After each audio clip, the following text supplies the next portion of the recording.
खास करके शराब घोटाले को लेकर के उन्होंने गंभीर आरोप कांग्रेस पे लगाए।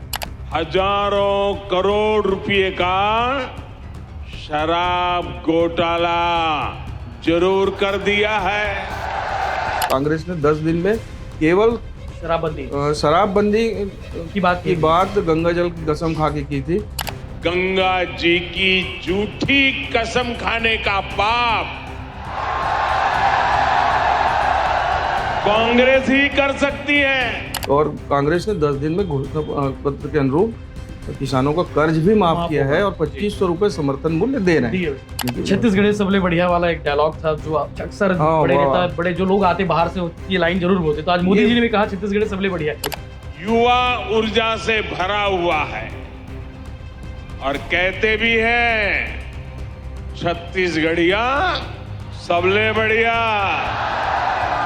भारतीय जनता पार्टी का ये आरोप है कि कांग्रेस को याद दिलाओ तो उसकी याददाश्त चली जाती है। याददाश्त चली, मोदी जी ने लाइन कही है। उस घोषणा पत्र की याद दिलाते ही कांग्रेस की याददाश्त ही चली जाती है। सच मतलब सभी देवी देवताओं को उन्होंने मोदी जी सुमिरा एक तरह से। हाँ, मैं पता नहीं जी। पर मोदी जी माता कौशल्या को भूल गए। बाबा भोरमदेव और बाबा गुरु घासीदास जी के ये पावन भूइयां ले आप जम्मो दाई बहनी संगी साथी मल्ला मोर जय जोहार। कर्जा माफी किसानों को नहीं, कर्जा माफी हुई है यशवंत। कर्जा माफी बड़ा इम्पैक्ट है और उसका लाभ कांग्रेस को मिलेगा भी। आप छत्तीसगढ़िया को नजरअंदाज करके जंग जीत जाएंगे, संभव नहीं। जय जोहार। मैं यशवंत साहू और मेरे साथ हैं आलोक तिवारी जी। जय जोहार। वैसे तो मैं अक्सर जय जोहार से अपनी शुरुआत करता हूं, अपनी बात की शुरुआत करता हूं। और आज देश के प्रधानमंत्री नरेंद्र मोदी जी ने भी अपनी बात की शुरुआत करने से पहले उन्होंने छत्तीसगढ़ को जय जोहार कहा। चूंकि देश के प्रधानमंत्री आज छत्तीसगढ़ दौरे पर थे, रायपुर आए हुए थे साइंस कॉलेज ग्राउंड में, जहां पर जो है 1.5 घंटे तक उन्होंने अपना टाइम बिताया। और इस बीच उन्होंने कई मैसेज दिए, कई पॉलिटिकल चीजों को लेकर उन्होंने एक टच किया। तो आज उसी पर बात करेंगे कि प्रधानमंत्री नरेंद्र मोदी ने अपने छत्तीसगढ़ दौरे पर क्या कुछ कहा, उसके मायने क्या है, पूरी बात उनकी पूरी भाषण का विश्लेषण करेंगे। आलोक तिवारी जी मौजूद हैं। तो शुरुआत जय जोहार से भैया। यशवंत, आज छत्तीसगढ़ के लिए बड़ा गौरव का दिन था कि प्रधानमंत्री नरेंद्र मोदी छत्तीसगढ़ की राजधानी रायपुर में पहुंचे। इसके पहले भी इनका दौरा होता रहा है मोदी जी का, 2018 में आए। और लेकिन आप गौर किए होंगे, जय जोहार से शुरुआत हुई, छत्तीसगढ़ के देवी देवताओं को उन्होंने स्मरण किया। और मंच जो तैयार किया गया था भारतीय जनता पार्टी का, उसकी खासियत ये रही कि छत्तीसगढ़ महतारी की फोटो को सम्मानपूर्वक सबसे पहले लगाया गया था। अक्सर बीजेपी के प्रोग्रामों में ये पहली बार मैं तो फर्स्ट टाइम देखा हूँ किसी बड़े कार्यक्रम में छत्तीसगढ़ महतारी को इतना सम्मान मिला है। ये सम्मान जो है छत्तीसगढ़ के लोगों का सम्मान है जी, और छत्तीसगढ़ के लोगों की नैतिक जीत भी एक तरीके से है जी। बीजेपी पर अक्सर आरोप लगता है कि छत्तीसगढ़ियावाद को ज्यादा प्रमोट नहीं करती है छत्तीसगढ़ का चेहरा। नहीं, इसके पीछे कहीं ना कहीं राजनीतिक कारण भी है जी। कि भूपेश बघेल जब से 2018 से मुख्यमंत्री बने हैं, लगातार वो छत्तीसगढ़ की संस्कृति और यहाँ की परंपरा को ऊंचा उठाने का काम किए हैं। उसका एक नतीजा है कि भारतीय जनता पार्टी को भी अब ये स्वीकार करना पड़ रहा है कि इसी परिपाटी को आगे ले जाएं, तभी बात बन पाएगी। पहले लगभग आधे घंटे का मोदी जी का भाषण रहा, स्पीच रहा जी। काफ़ी प्रभावी भाषण रहा उनका। शुरुआत के 10 से 12 मिनट उन्होंने छत्तीसगढ़ पे बोला जी। और इससे एक चीज़ तय हो गई कि छत्तीसगढ़ में आज से चुनावी बिगुल अधिकृत तौर पे बज गया है। और मतलब पूरी भारतीय जनता पार्टी कांग्रेस के तमाम 5 साल की गलतियों को जी, और योजनाओं में जो कमी रही जी, जो करप्शन के आरोप लगते रहे, उसका एक पुलिंदा उन्होंने पेश कर दिया जनता के सामने, तैयार किए हैं। खास करके शराब घोटाले को लेकर के उन्होंने गंभीर आरोप कांग्रेस पे लगाए कि 2.5 साल का फार्मूला इसलिए सफल नहीं हो पाया क्योंकि कांग्रेस छत्तीसगढ़ को एटीएम के रूप में जैसे ही मोदी जी ने इस बात का उपयोग जिक्र कर किया, रही है। जैसे ही जिक्र किया तो पूरी जनता वहां पे जो मौजूद थी, अलग से तालियों की गड़गड़ाहट और अलग से एक आवाज आने लगी वहां एक पे। पहली चीज। दूसरी बात, भारतीय जनता पार्टी में आज की रैली ने उत्साह दुगना कर दिया जी। है। आज की जो लोग वहां जुटे थे वो सामान्य भीड़ नहीं थी। जी वो कुछ जुटाई गई या पैसे से खरीदी वाली परचेसिंग भीड़ नहीं थी। जी, वो नजर आ रहा था वो कि भारतीय जनता पार्टी का कैडर था, भारतीय जनता पार्टी से जुड़े कार्यकर्ता थे और उनके वोटर सपोर्टर सारे इकट्ठे हुए बारिश थे। में वो बावजूद वो आए वहां पे। विपरीत मौसम के, विपरीत परिस्थितियों के वहाँ उतनी भीड़ का जुटना बहुत ही मायने रखता है। कार्यक्रम में हमें कुछ संगी लोग भी मिले जो 85 इयर्स वाले भी थे, नहीं, 85 साल छत्तीसगढ़ वाले। में पिछले 1-1.5 साल से संघ से जुड़े लोगों ने काफी सक्रियता दिखाई है। खैर उस विषय पर हम बात कर लेंगे। लेकिन आज नरेंद्र मोदी जी का भाषण बेहद आक्रामक और प्रभावी था। ये समझ आ गया कि आने वाले समय में छत्तीसगढ़ में बीजेपी किस मोड पे चुनाव लड़ेगी। कहीं ना बहुत कहीं मोदी जी ने aggressive- एक संदेश दे दिया है कि हम करप्शन बेहद एग्रेसिव मूड से चुनाव लड़ेगी। जी करप्शन एक बड़ा इशू रहेगा। जी मोदी जी इस भाषण में एक थोड़ा सा फीडिंग जो होता है ना, जैसे छत्तीसगढ़ से कोई फीड किया होगा जी तो फीड करने में चूक हुई या कहीं पर चूक हुई। मोदी जी ने कहा कि कांग्रेस ने अपने 2018 के घोषणा पत्र में गंगा जल की कसम खा के 10 दिन में ये करेंगे वो करेंगे। कांग्रेस ने 10 दिन में केवल शराबबंदी की बात गंगा जल की कसम खा के की थी।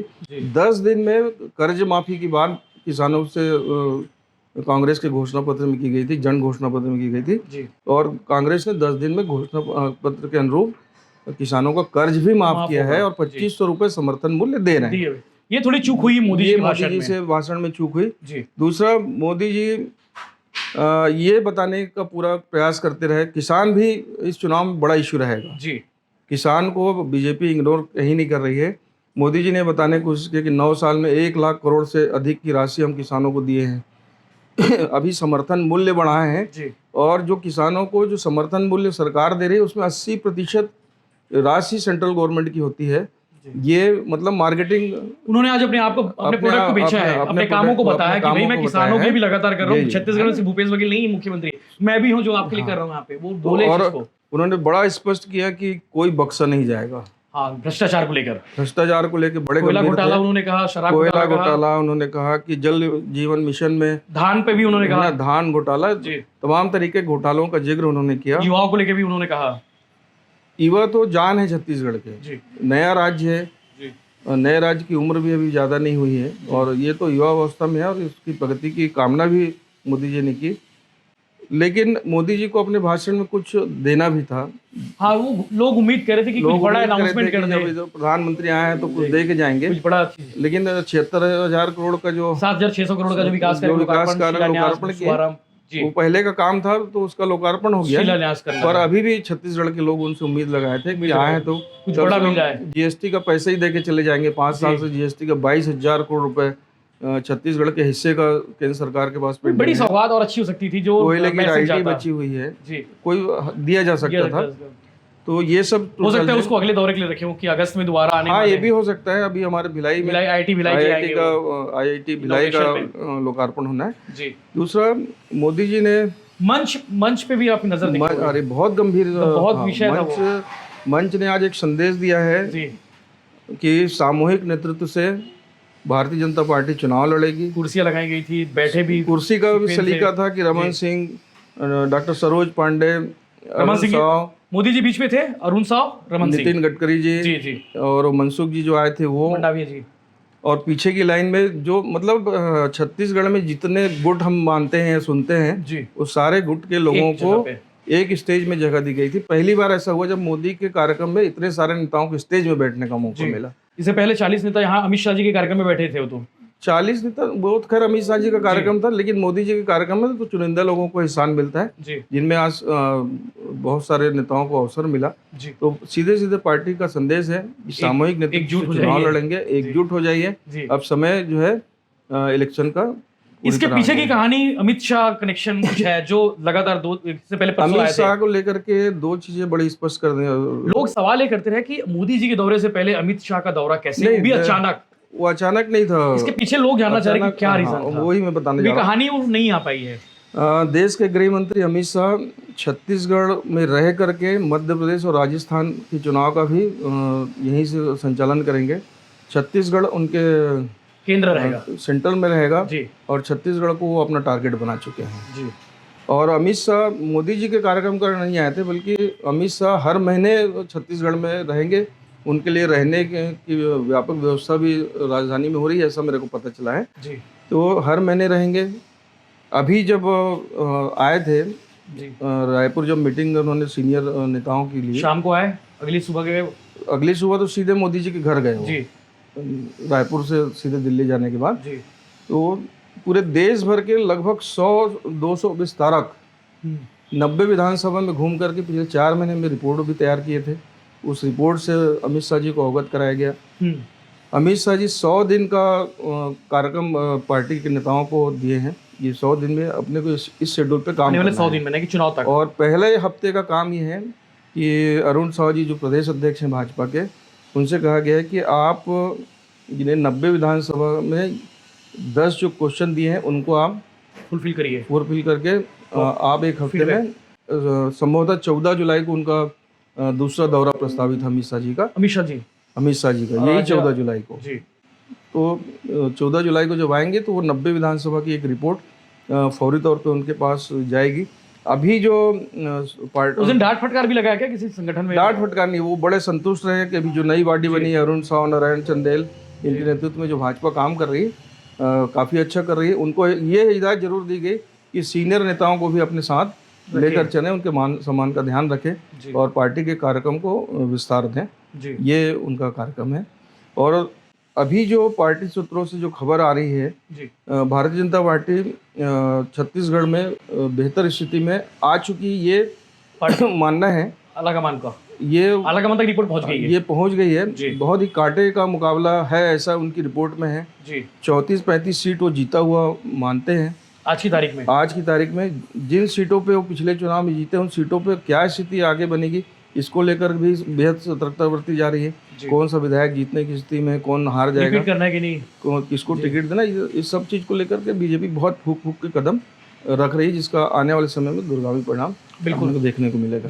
मोदी जी के भाषण में कुछ चीजें ऐसी थी, जैसे कि आज एक सड़क हादसा हुआ, 3 लोगों की मौत हो गई, जो मोदी जी की सभा में आ रहे थे, तो मोदी जी ने उनको भी उन्होंने अपने भाषण की शुरुआत श्रद्धांजलि से की। पहले जय जोहार किया, उसके बाद श्रद्धांजलि दी और पार्टी के मंच में जो बैठे नेताओं को हिदायत निर्देश भी दिया कि कार्यक्रम खत्म होने के तत्काल बाद उनकी तरफ ध्यान दिया जाए। कुछ आर्थिक सहायता का भी 5 लाख बीजेपी की ओर से अलाउंस हुआ है। भूपेश बघेल ने 4 लाख, मुख्यमंत्री भूपेश बघेल ने मानवता संवेदना दिखाते हुए तत्काल मृतकों को 4-4 लाख रुपए देने की, ये भी बड़ी बात है कि विपरीत राजनीतिक ध्रुव के होने के बाद भी उनके कार्यकर्ता जो है, तो छत्तीसगढ़ के ही वो कार्यकर्ता, चाहे भारतीय जनता पार्टी से जुड़े चाहे किसी से जुड़े रहे, लेकिन तत्काल उनको राहत देने की। छत्तीसगढ़ सबले बढ़िया वाला एक डायलॉग था जो अक्सर बड़े नेता, बड़े जो लोग आते बाहर से, ये लाइन जरूर बोलते, तो आज मोदी जी ने भी कहा छत्तीसगढ़ सबले बढ़िया। बहुत प्यारा स्लोगन है यशवंत, और वाकई में छत्तीसगढ़ के लोग बहुत प्यारे हैं जी। मोदी जी भी इम्प्रेस्ड हुए उस पर। आज उन्होंने कहा कि छत्तीसगढ़ के लोग सबसे बढ़िया होते हैं। नहीं, छत्तीसगढ़ और छत्तीसगढ़िया ये आने वाली छत्तीसगढ़ की राजनीति के केंद्र में रहने वाला है जी। आप छत्तीसगढ़िया को नजरअंदाज करके जंग जीत जाएंगे, संभव नहीं है जी। तो इसका इम्पैक्ट चुनाव में दिखेगा, टिकट बिल्कुल 100% दिखेगा। बीजेपी छत्तीसगढ़ के मूल से जुड़े हुए व्यक्ति को ही पार्टी टिकट देने जाने वाली है जी। चाहे वो भिलाई हो, वैशाली नगर हो, चाहे 90 सीटों की अपन बात करें जी। मोदी जी ने घोषणा पत्र को भी टच किया कांग्रेस के, वो घोषणा पत्र को जो चुनाव के उस समय उन्होंने किया था। कांग्रेस ने 36 घोषणाएं की थी जी। भारतीय जनता पार्टी का ये आरोप है कि कांग्रेस को याद दिलाओ तो उसकी याददाश्त चली जाती है। याददाश्त चली, मोदी जी ने लाइन कही है ना जी। तो ऐसा भी नहीं है, लेकिन है कुछ घोषणा, जैसे बेरोजगारी भत्ते का सवाल है, 2500 रुपये भी दे रहे हैं, अब भी शुरू किए हैं जी। कई दिनों से, कई सालों से बेरोजगार इंतजार कर रहे थे। कर्जा माफी किसानों को, नहीं, कर्जा माफी हुई है यशवंत, कर्जा माफी बड़ा इम्पैक्ट है और उसका लाभ कांग्रेस को मिलेगा भी, लेकिन पूरे के पूरे किसान भारतीय जनता कांग्रेस को वोट कर दें ऐसा भी नहीं है जी। मैं कई ऐसे किसान परिवार को जानता हूं जो भारतीय जनता पार्टी और संघ से जुड़े हुए हैं। पिछले चुनाव में कर्ज माफी का वादा भूपेश बघेल कांग्रेस ने किया उसके कारण अपने मजदूरों को भी बुला के उन्होंने निवेदन किया कि आप कांग्रेस मोड़ देना, भारतीय जनता पार्टी तो हमारी पार्टी, हम कभी भी ले आएंगे। कर्जा माफ अभी कर ये देंगे। मैं कई किसानों को जानता हूँ जो संघ से जुड़े हैं, भाजपा से जुड़े हैं। अभी सरकार तो ले आओ, अभी सरकार ले आओ, कर्जा कर्जा माफ माफी हो होगा। जाएगा। और उन किसानों को 27 लाख रुपए कर्ज माफी हुआ है, जी। जिसमें भारतीय जनता पार्टी के बड़े नेता भी शामिल हैं।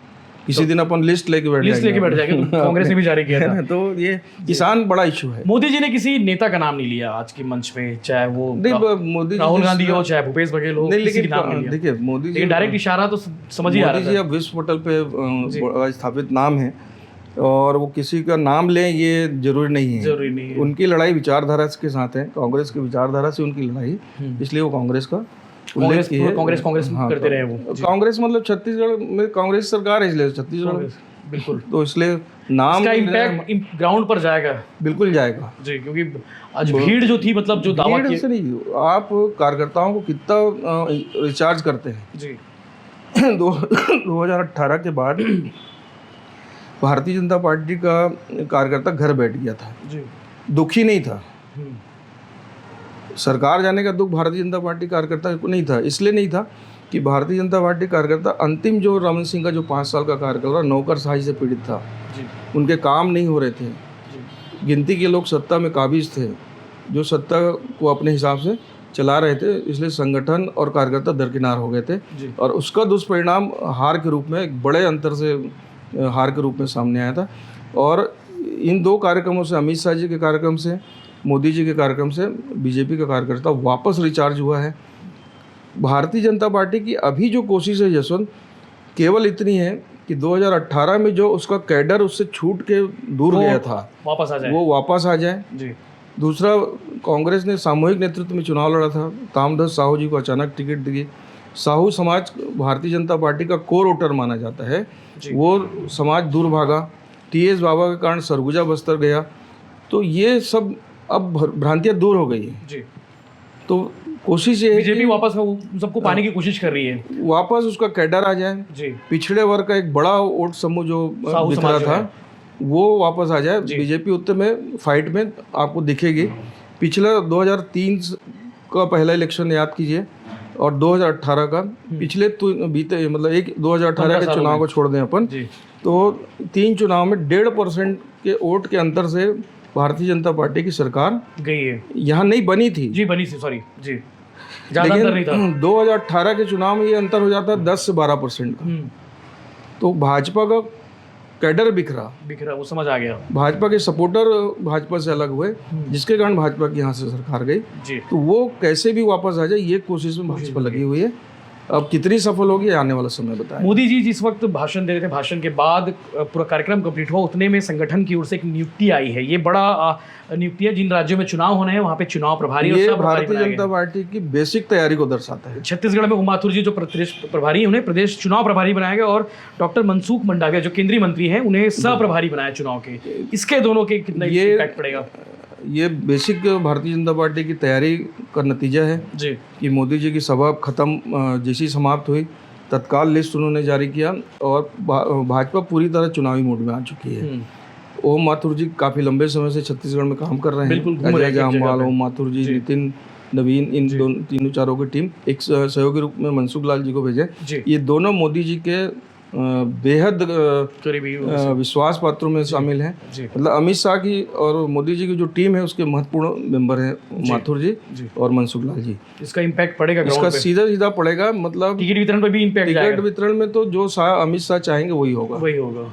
जो रिपोर्ट जो विस्तारक दे रहे हैं और सर्वे पार्टी अपने स्तर पे करा रही होगी, वो रिपोर्ट के आधार पर टिकट मिलना है। जीत ही एक मात्र पैमाना है जो उम्मीदवार जिताऊ हो टिकाऊ हो, जो डायलॉग बीजेपी वाले करते रहते हैं, जिताऊ और टिकाऊ जो होगा वही आपको मैदान में दिखेगा, बाकी किसी की गिनती नहीं है। आज मोदी जी ने भारत माता की जय की शुरुआत की, साथ में छत्तीसगढ़ महतारी की जय, बमलेश्वरी माता, दंतेश्वरी माता, माता महामाया, बाबा भैरव बोरम देव, बाबा गुरु घासीदास बाबा, और ये सब चीज को टच, मतलब सभी देवी देवताओं को उन्होंने मोदी जी सुमिरा एक तरह से। हाँ, मेरे पता नहीं जी, पर मोदी जी माता कौशल्या को भूल गए। हाँ, ये चीज पीसीसी चीफ ने भी ट्वीट करके कहा है कि मोदी जी ने सबको याद किया, माताओं को, ये देवी देवताओं को, छत्तीसगढ़ के राम जी का ननिहाल है। राम हमारा भांचा है जी। अगर राम को अपन ऐसा नदाएंगे, भूलेंगे तो कैसे होगा। जी जी जी, इस पे आज उन्होंने ट्वीट किया, यही लाइन को ट्वीट किया है कि मोदी जी सबको याद किए। मोहन मरकाम जी ने ट्वीट किया है कि भाचा राम और नैनीहाल उसको भूल गए, चंद्रपुरी माता को सुनने के बाद हो सकता है कि कमेंट आना हम लोग बिल्कुल कमेंट करेगी कि मोदी जी के खैर कुल मिला के मोदी जी का बहुत ही बेहतरीन कार्यक्रम रहा जी, और उम्मीद से ज्यादा एकदम टाइम पे पक्के रहे, और जैसे टाइम था वैसे ही आए, और उसके बाद जितना टाइम था उनके बाद चले गए। उम्मीद से ज्यादा वहाँ भीड़ रही जी, और क्योंकि जितनी भीड़ कार्यक्रम स्थल में थी उससे ज्यादा भीड़, मतलब उतनी ही आसपास जो भीड़ रोड पे कार्यक्रम के आयोजक होंगे आज चैन की नींद सोएंगे, और सफल रहा कार्यक्रम, बेहद सफल रहा कार्यक्रम। संगठन के ऊपर बड़ा एक टास्क था ये, विपरीत मौसम के, और घर से मतलब सुबह 6 बजे में जब राजनांदगांव अपनी बच्ची को स्कूल छोड़ने गया था जी, तो राजनांदगांव की तरफ से बसें आना शुरू हो गई थी, है ना। मतलब सुबह 6 बजे से राजनांदगांव के लोग निकले थे। राजनांदगांव इसलिए बोल रहा हूँ क्योंकि मैं आँख से देखा हूँ उसको, तो कई गाड़ियां तो पहुंच भी नहीं पाई थी वहां तक। हाँ, वहाँ पे ट्रैफिक जाम हो गया था, तो पार्किंग बेहद सफल कार्यक्रम रहा, अच्छा कार्यक्रम रहा। अब मजा आने वाला चुनाव में। तो वाकई में आज के कार्यक्रम के बाद छत्तीसगढ़ की फिजा की जो है राजनीतिक फिजा है वो थोड़ी बदल जाएगी। कांग्रेस भी अब एक बड़े प्रोग्राम की तैयारी में है और इसका काउंटर करने में लगी हुई है। देखने वाली बात यह कि आने वाले समय में और क्या कुछ होता है। मोदी जी का दौरा फिर से बनने वाला है, अमित शाह जी दोबारा आने वाले हैं, तो यानी कि छत्तीसगढ़ में बड़े नेताओं का आना शुरू हो गया है। आपको भी मजा आने वाला है, चुनाव है, चुनावी साल है, तो आप भी मजा लीजिए। ओवरऑल कार्यक्रम कैसा रहा, हमारा विश्लेषण कैसा रहा, इस पर आप जरूर कमेंट करके बताइए कि आने वाले समय में क्या कुछ होने वाला है। ये आपका आकलन भी हमें पता चले। जय जोहार। जय जोहार। रमन सिंह लूटने का काम कर रहे थे ये लोग, तो बताया ना, नीरव मोदी, ललित मोदी, मेहुल चौक से ये अडानी को 20,000 करोड़ का सवाल राहुल जी पूछे, उसका जवाब दे। वो लूट के भाग रहे हैं, उसको रोकने की कोशिश कौन कर रहा है? पूरे हिंदुस्तान को 2 लोगों के हाथ में बेचने का काम ये लोग कर रहे हैं। 2 लोग बेच रहे हैं, 2 लोग खरीद रहे हैं।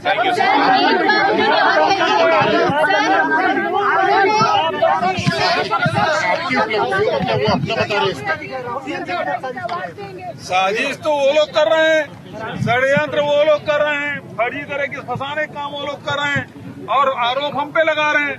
राहुल जी के खिलाफ क्या क्या षड्यंत्र नहीं कर रहे हैं, गांधी परिवार के खिलाफ क्या क्या षड्यंत्र नहीं कर रहे हैं, पूरे विपक्ष के खिलाफ क्या क्या षड्यंत्र नहीं, वो सब पूरा देश और दुनिया देख रहा है।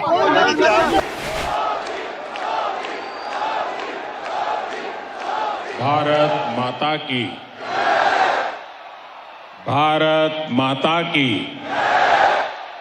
भारत माता की। छत्तीसगढ़ महतारी माता बमलेश्वरी, माता दंतेश्वरी, माता महामाया, बाबा भोरमदेव और बाबा गुरु घासीदास जी के ये पावन भूइयां ले आप जम्मो दाई बहनी, संगी साथी, मल्ला मोर जय जोहार। आप यहां इतनी बड़ी संख्या में आए हैं और लगातार बारिश के बावजूद भी आप सबका ये जोश, ये उत्साह, ये उमंग, मैं हृदय से आपका अभिनंदन करता हूं और आपका आभार भी व्यक्त करता हूं।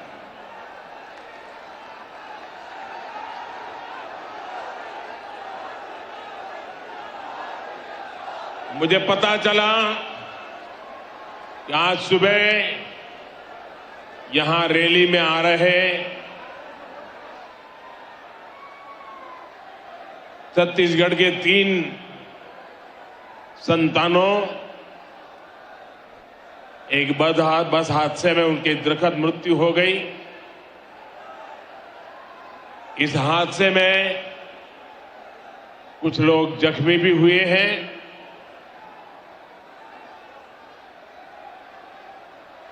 जिन लोगों का निधन हुआ है मैं उन्हें अपनी श्रद्धांजलि देता हूं।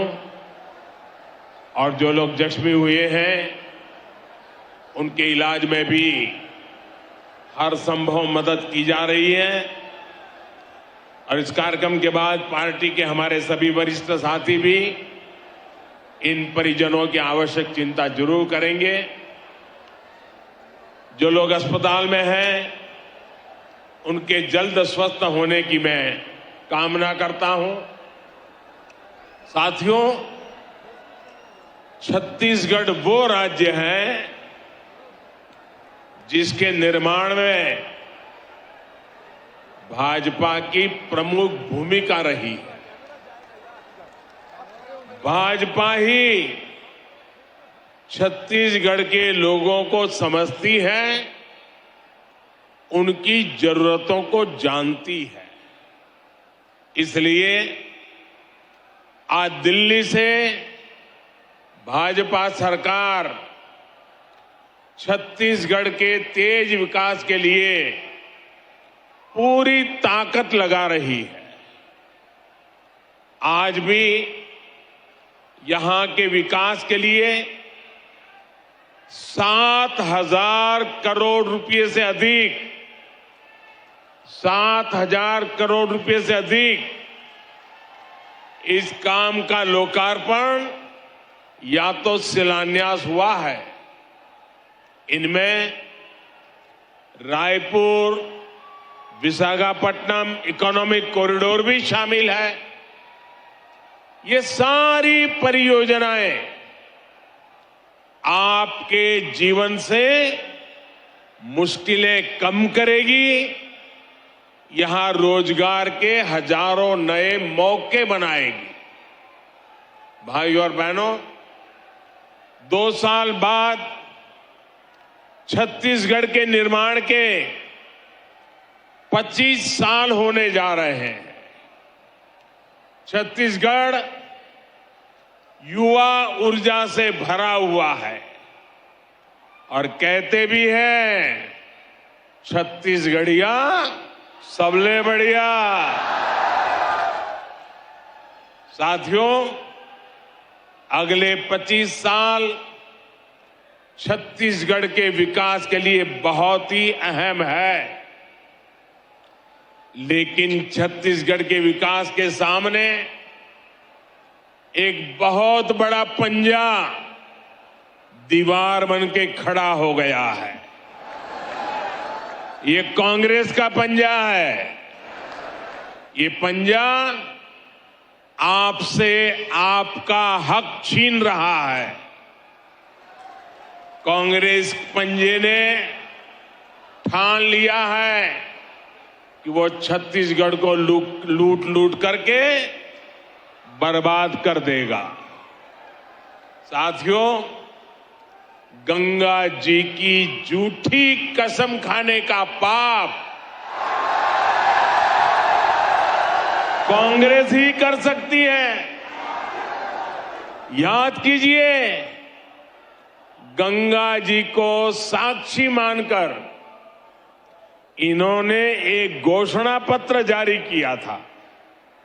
दावा किया था कि 10 दिन के भीतर ये कर देंगे, वो कर देंगे। तब कांग्रेस ने बड़ी बड़ी बातें की थी, लेकिन आज उस घोषणा पत्र की याद दिलाते ही कांग्रेस की याददाश्त ही चली जाती है। साथियों, कांग्रेस के झूठ, इनके फरेब की पोल खोलने के लिए इनके एक वादे की याद में आपको जरूर दिलाना चाहूंगा। मैं चाहूंगा कि छत्तीसगढ़ की माताएं, बहनें, बेटियां इस बात को जरा गौर से सुने।